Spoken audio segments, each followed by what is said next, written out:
সেজদায় পড়ে আল্লাহরে বলবেন, আল্লাহ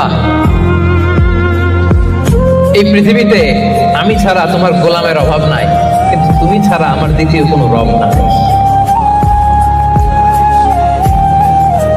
চোখের পানি ছেড়ে আল্লাহরে ডেকে বলেন, আল্লাহ এই জমিনে আমি ছাড়া তোমার গোলামের কোনো অভাব নাই, কিন্তু তুমি ছাড়া দ্বিতীয় কোনো রব আমার নাই, তুমি ছাড়া দ্বিতীয় কোনো জায়গায় চাওয়ার সুযোগ আমার নাই।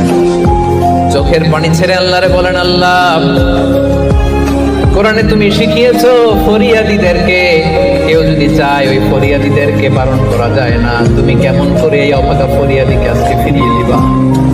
চোখের পানি ছেড়ে আল্লাহর কাছে চা, সব তিনি দিয়ে দিতে পারেন। চিল্লায় বলেন ঠিক কিনা? গোটা বিশ্বের সবাই আমাদের যার যা লাগবে সব যদি আল্লাহর কাছে চাই, আল্লাহ যদি সবাইকে সবকিছু দিয়ে দেয়, আল্লাহ বলে আমার ক্ষমতার 1 ইঞ্চিও কমবে না। চিল্লায় বলেন ঠিক কিনা?